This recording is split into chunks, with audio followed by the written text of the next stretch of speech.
জাতিসংঘের পক্ষ থেকে সনদ দেওয়া হয়েছে। দিল্লির দরবারে হাসিনা যে ক্যান্টনমেন্টে পালিয়ে আছে, দিল্লির গোলামদেরকে বলছি জাতিসংঘের সনদটা সোনার মুকুট দিয়ে মেডেল দিয়ে হাসিনার কবরে জীবিত থাকা অবস্থায় লাগিয়ে রাখেন। ওটাই ওর নাম ফলক হবে, জাতিসংঘের সনদ। ওর কবরের পিঠে শেখ মুজিবের টঙ্গি পরায় লাগিয়ে দেওয়া হবে। আয়না ঘরের সীমানায় সীমানায় শেখ হাসিনার নাম লিপিবদ্ধ থাকবে। আগামী প্রজন্মের ইতিহাস লেখা থাকবে। শেখ হাসিনা যেন না হয় রাতের বেলা ঘুম কাতরে শিশুদেরকে গল্প শোনানো হবে, ডাকাতদের আর পুরীদের গল্প না, শেখ হাসিনার গল্প। এটাই জাতিসংঘের প্রতিবেদন গতকালকে সারা বিশ্বের সামনে প্রকাশ করে জাতিকে জানিয়ে দিয়েছে আপনারা কারা এবং আপনাদের লড়াই কারা। বাংলাদেশের লড়াই জাতিসংঘে পৌঁছার মধ্য দিয়ে আওয়ামী লীগের রাজনীতির কবর রচিত হয়েছে বাংলার মাটিতে এবং দিল্লির দাসত্বের রাজনীতি। এটাই হচ্ছে জাতিসংঘের বক্তব্য, এটাই হচ্ছে আয়না ঘরের বক্তব্য। এই বাস্তবতাই হচ্ছে বাংলাদেশকে আজকে দেখতে হবে। যারা সুশীলতা করছেন, যারা শেখ হাসিনার ডাস্টবিন দেখে বলবার চেষ্টা করছেন এটা কাম্য ছিল না, আমরা তো আগেই ভালো ছিলাম, যারা 32 নম্বরে বুলডোজার দিয়ে বলবার চেষ্টা করছেন এটা মেনে নেওয়া যায় না, তারা জাতিসংঘের 114 পৃষ্ঠার প্রতিবেদন মনোযোগ সহকারে প্যারায় প্যারায় লাইনে লাইনে পড়েন। এই হাসিনা কোন হাসিনা? এই হাসিনা কোন হিটলার? এই হাসিনা কোন রাজবংশের মুসলিনি হয়ে ফ্রাঙ্কো হয়ে ফিরে এসেছিল? এটাই হচ্ছে জাতিসংঘের 2025 সালের প্রতিবেদন। শেখ হাসিনা এবং আওয়ামী লীগের আমলনামা এই 114 পৃষ্ঠার পরতে পরতে লেখা আছে। গতকালকে জাতিসংঘের মানবাধিকার দপ্তরের পক্ষ থেকে 114 পৃষ্ঠার গুম, খুন, গণহত্যা, মানবতা বিরোধী অপরাধ, আয়না ঘরের যে নৃশংসতার গল্প আমরা গত 16 বছর ধরে রাস্তায় রাস্তায় বলে এসেছিলাম। গত 16 বছর ধরে যে লড়াই আমরা পথে প্রান্তরে রাজপথে আমাদের কণ্ঠকে ব্যবহার করে বলবার চেষ্টা করেছি, আজকে সেই গণহত্যার প্রতিবেদন বাংলাদেশের সীমান্ত ছাড়িয়ে গিয়ে বিশ্বপুঞ্জের দরবারের সবচেয়ে বড় গুরুত্বপূর্ণ সংগঠনের পক্ষ থেকে স্বীকৃতি দেওয়া হয়েছে। জাতিসংঘের প্রতিবেদনের মাধ্যমে যেটা অ্যাফার্ম করা হয়েছে সেটা হচ্ছে আওয়ামী লীগ তার ফ্যাসিবাদী আচরণের যে নমুনা বঙ্গীয় জমিনের মধ্যে সীমাবদ্ধ রেখেছিল সেটা আজকে এই বাংলার সীমানা ছাড়িয়ে পৃথিবীর প্রান্তরে প্রান্তরে স্বীকৃতি মিলেছে। এটা প্রমাণিত হয়েছে দক্ষিণ আমেরিকার প্রতিটা জেলায় জেলায় এবং শহরে শহরে যে গণহত্যার ইতিহাস 60-এর দশকে, 70-এর দশকে, 80-র দশকে লিখিত হয়েছিল।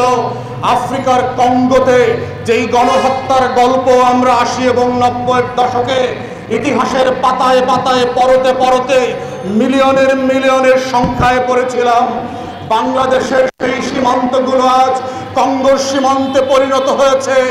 বাংলাদেশের আয়না ঘর হিটলারের, ক্যালোপের এবং গেস্টাপো বাহিনীর অত্যাচারের যেই গল্পগুলো বিশ্বযুদ্ধের পরে সারা দুনিয়াবাসী দেখেছিল, বাংলাদেশ শত শত আয়না ঘরের গল্প দিয়ে হাসিনা হিটলারের কাতারে নাম লিখিয়েছিলে, মুসলিনের কাতারে নাম লিখিয়েছে, ফ্রাঙ্কোর কাতারে নাম লিখিয়েছে, মধ্যপ্রাচ্য দক্ষিণ আমেরিকার সীমান্ত ছাড়িয়ে আফ্রিকার হুতু এবং সুচ্ছির গণহত্যার ইতিহাসের সেই একই প্রান্তে নাম লিখিয়ে সে প্রমাণ করেছে সে হিটলারের সমকালীন যেই গণহত্যার দলিল, এই দলিলের স্বাক্ষরকারী আওয়ামী লীগ প্রমাণিত হয়েছে সারা দুনিয়ার দলিলের মধ্য দিয়ে।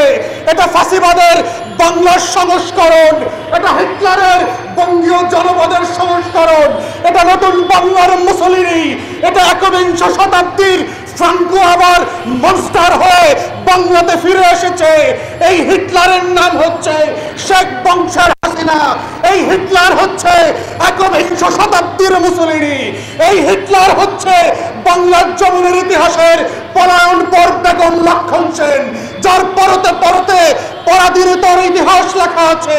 লাল সবুজের পতাকাকে বন্দুক দিয়ে দিল্লির হচ্ছে সেই বাংলার ইতিহাসের একমাত্র গণহত্যার খলনায়িকা হচ্ছে শেখ হাসিনা, যেটা তারা বাংলাদেশের সীমান্ত চালিয়ে পৃথিবীর প্রত্যেকটা গণতন্ত্রের দেশে ডকুমেন্টেড হয়েছে।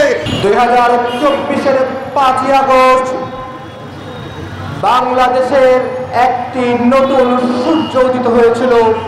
এই বাংলাদেশ নতুন করে জন্ম নিয়েছিল, কিন্তু অত্যন্ত পরিতাপের বিষয়, যে সকল মানুষের রক্তের বিনিময়ে, যাদের গুম খুনের বিনিময়ে এই নতুন বাংলাদেশ উদিত হয়েছিল, আজকে 5 মাস পরেও সেই সকল শহীদদের বিচারের দাবিতে এবি পার্টিকে আজকে সমাবেশ করতে হচ্ছে। এই লজ্জা সমগ্র বাংলাদেশের, এই লজ্জা সমগ্র ঢাকাবাসীদের, এই লজ্জা প্রশাসনের সকল সত্যিকারের স্বেচ্ছাসেবী, সত্যিকারের সৎযোগ্য পরিশ্রমিক শ্রমিকদের। বিচার বিচার বিচার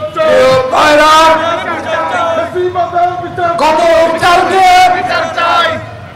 গতকালকে আয়না ঘরের বিভৎসতা, আয়না ঘরের নৃশংসতা, আয়না ঘরের সকল নৃশংসতা আয়নার মতো পরিষ্কার হয়ে গিয়েছে। বাংলাদেশ সহ পৃথিবীর সকল দেশে আয়না ঘরের প্রকৃত চিত্র উন্মোচিত হয়েছে। দেশ বিদেশে সকল মানুষ জানতে পেরেছে এই হাসিনা সরকার বিগত 17 বছরে এই দেশের মানুষের বিরুদ্ধে কি পরিমাণ জুলুম, কি পরিমাণ নির্যাতন করেছিল।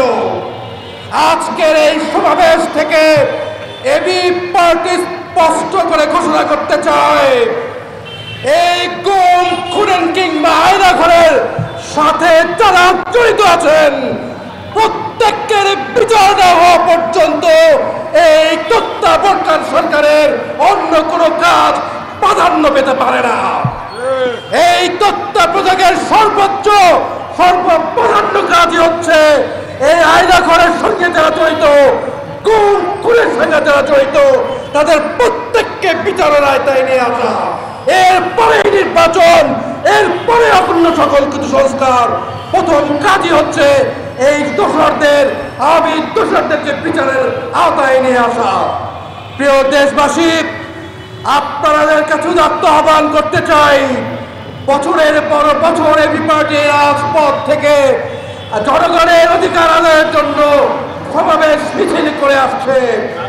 ভবিষ্যতেও যদি এদেশের মানুষকে আয়না ঘর থেকে বাঁচাতে চান, ভবিষ্যৎ প্রজন্মকে যদি আয়না ঘর কিংবা জুলুম থেকে বাঁচাতে চান, আসুন এবি পার্টির পতাকা তলে এসে জনগণের দাবিকে সমুন্নত করে মানুষের অধিকারকে প্রতিষ্ঠা করি। আজকে যারা এখানে এসেছেন সকলকে ধৈর্য ধরে আমাদের বক্তব্য শোনার জন্য ধন্যবাদ জানিয়ে আজকের এই সমাবেশ এখানে সমাপ্তি ঘোষণা করছি।